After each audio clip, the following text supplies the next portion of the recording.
ask you a sort of reverse question. Not what can you do well, but what are the sort of mistakes you can make? Let's put you back in Jack's position. What mistakes can you not make while racing at this close level? Well, I think you make hundreds of decisions in these races, and if you make one wrong mistake, then it can cost you the day, if not the weekend. I've seen it happen before, plenty of times. But I think when you're in the lead, you have to settle down a little bit. At this point, you're 10 laps in out of 25. You haven't broke the draft yet, so I don't see you doing it now. The first couple cold tire laps that you get on track, that is your time to pounce. I think you'll end up breaking away. I've did it several times. So many others have as well. But at this point in the race, you have to settle down and start looking at the end of the race and see what you can do. Great battle between the 02 and the 03. The two blue cars glued together as they come out of 7 and onto the main straight again. But we've got battles all the way through this field. Look at this. Great stuff. Into turn 1. Nothing between the leaders. And Sullivan holding on, trying to make it wide as he possibly can. Into the left-hander next. And as you say, Navarro putting massive pressure. And in fact, Aitken in third place is now catching both of them. The drone really giving us a perspective of the lead group and that second group. And it's just as tight between Goikberg and Hoyt. Those two going at it. How about the tyres? I mean, I'm guessing that with a junior series like this, it's not about tyres going off. You probably could keep the tyres throughout the race. Yeah, I believe so. These are only 30-minute races, so the tires, they stay in very well.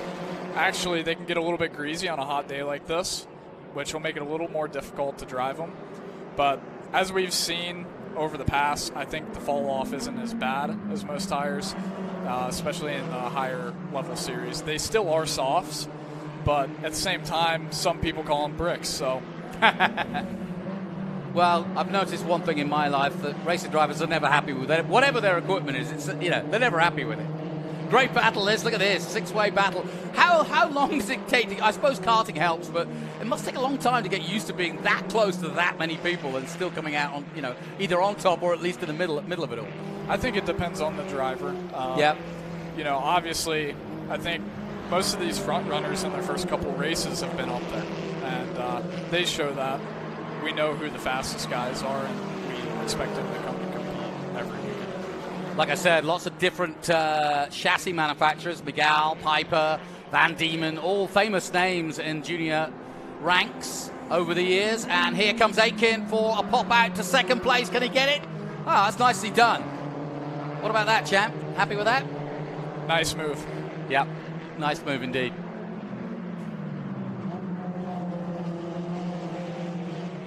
So, Sullivan, Navarro, Aitken, Goikberg. That's your top four, and Aitken up to second place. And as you quite rightly point out, Thomas, a very, very good overtake. Now, Sullivan's got it all to do. The gap, half a second or just under. And if he can, he'd like to just pull away just a little bit. I mean, half a second's quite a long way, actually, in a race like this. But now the top three glued together as they come down towards the Bennett Bridge Hall downhill corner. A crucial corner here at Lime Rock. You've got to get good drive both in and out of here.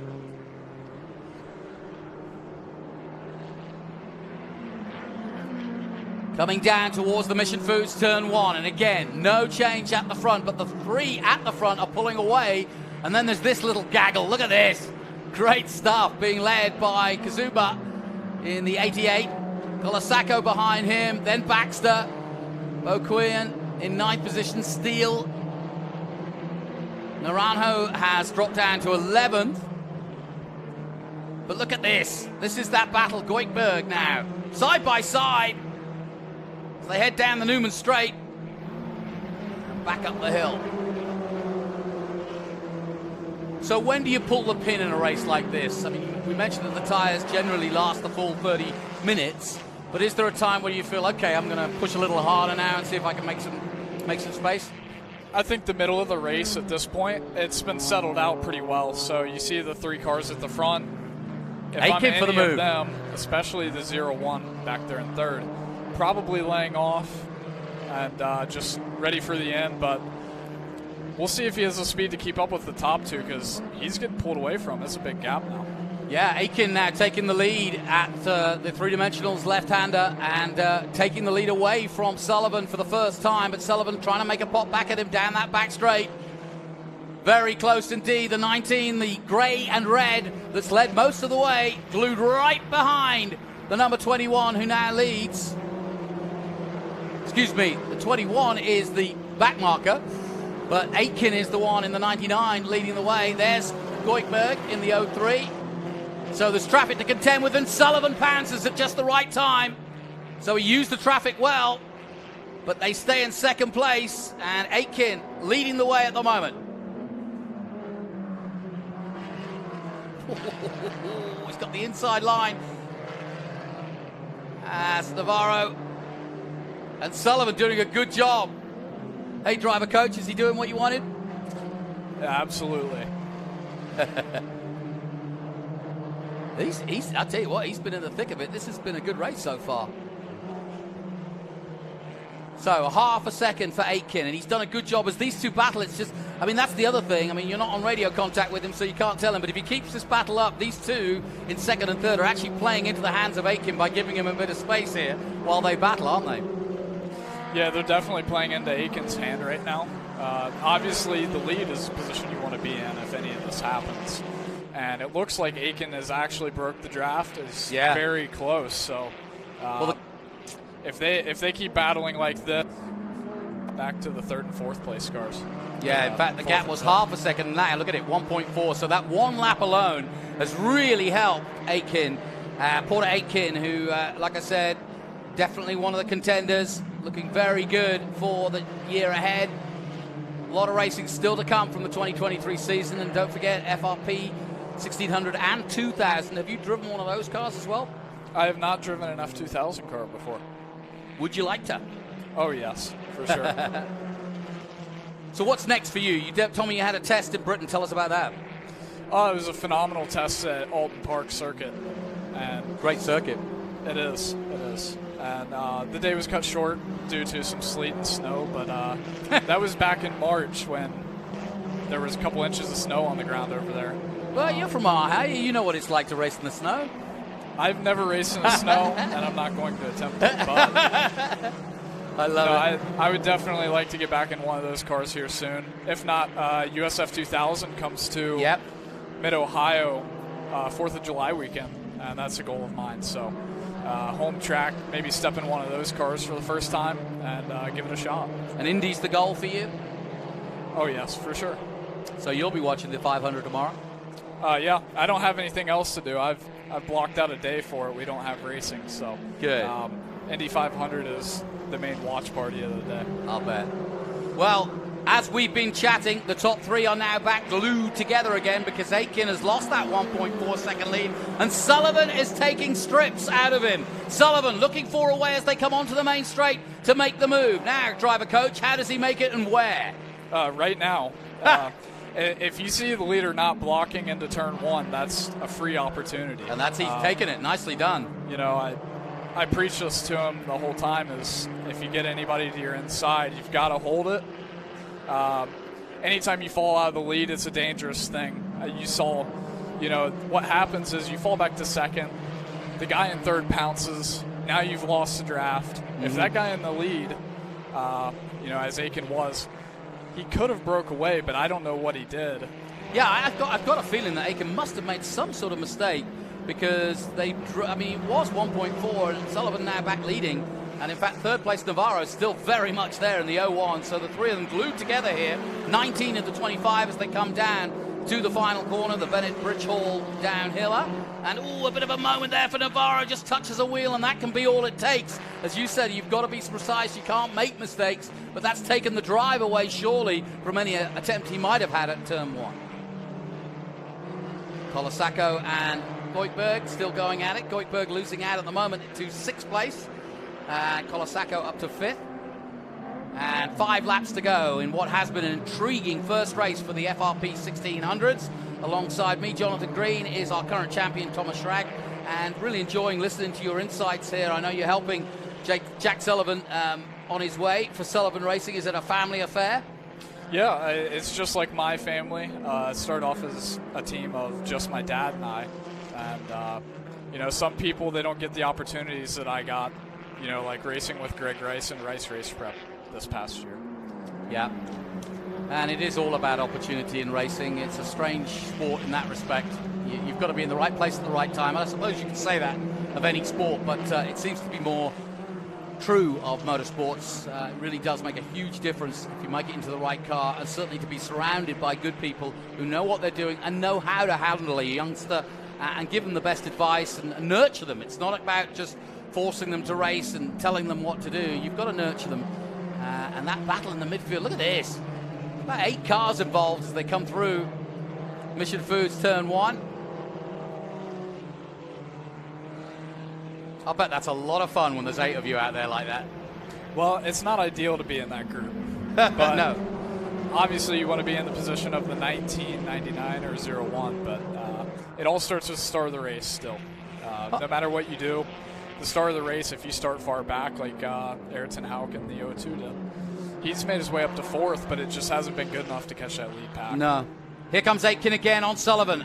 He's got that inside line. Sullivan tries to defend, but has to settle for second. He looks to the inside. He'll try to stay tight and stay in there, but he's going to have to settle for second, and Navarro poking his nose forward as well.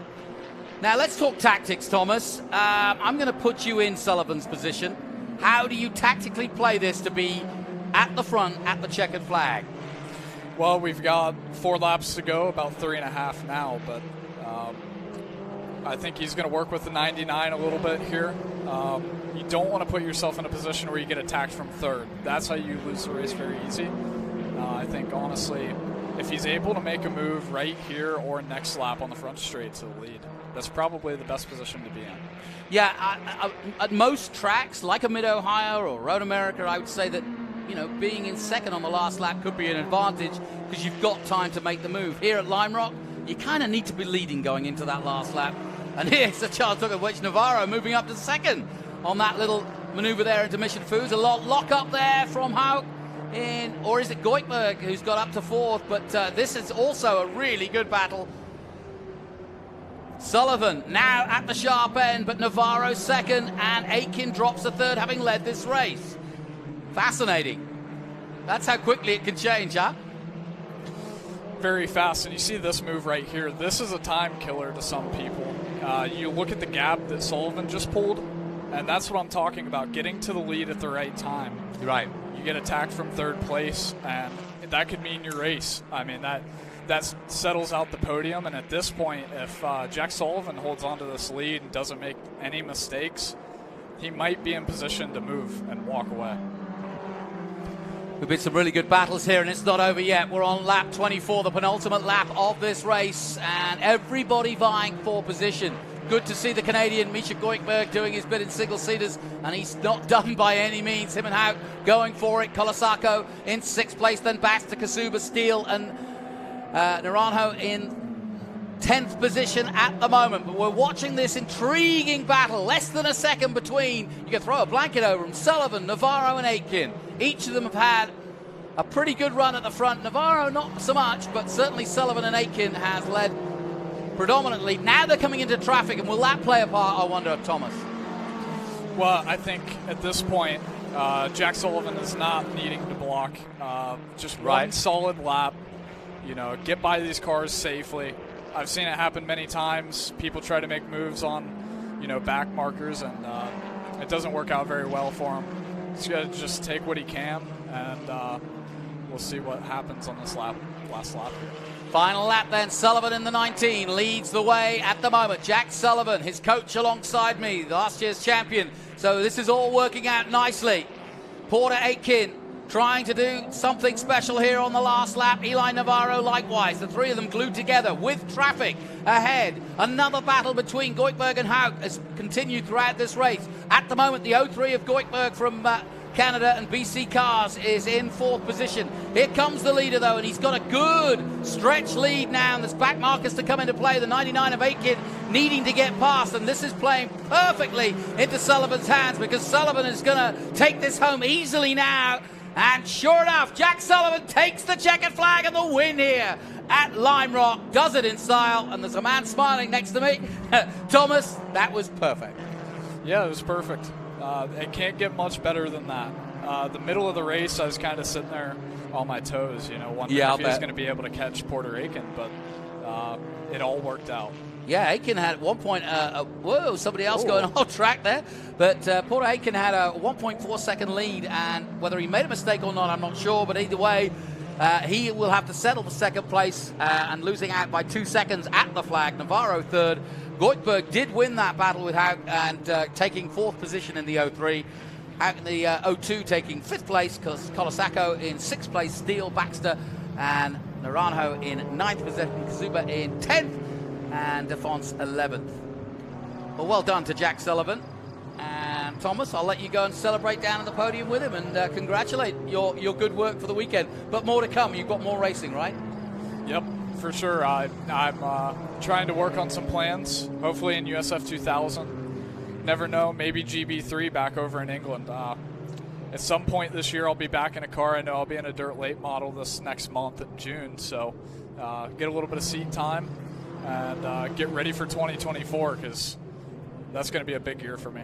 Well, listen, let the listening fans out there, as we hang on, we'll take a look at results. Jack Sullivan then, Porter Aiken, Navarro third, Goikhberg fourth, Ayrton Haug in fifth place, Joe Colasacco in sixth place, Timothy Steele, then Callum Baxter eighth, Sebastian Mateo Naranjo, what a great name, in ninth position, Dexter Kazuba in 10th position.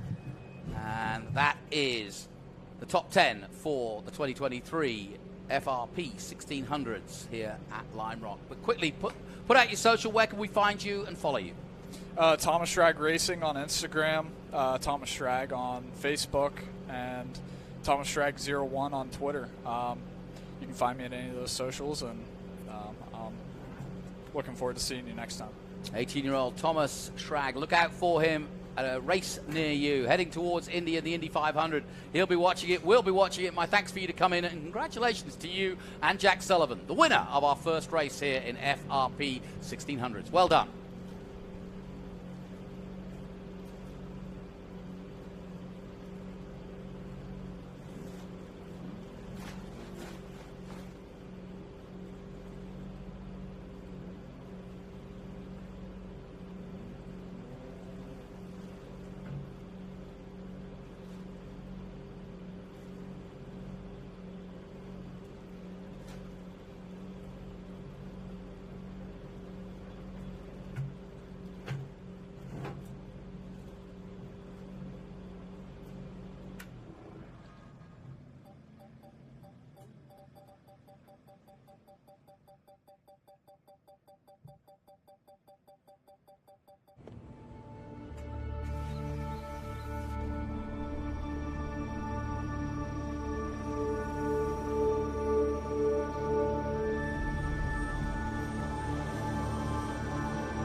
Okay, so pretend this is your car, and say you have an accident. Ouch! At least your insurance will pay for another one. Right? Well, maybe not so much. If you have a standard policy, they get to decide what your car was worth. Which could mean trouble. I mean, who wants 3/4 of a car? At Hagerty, we agree on a value up front and then pay that amount, guaranteed. That's because we want you to end up with a whole car. Hagerty, let's drive together.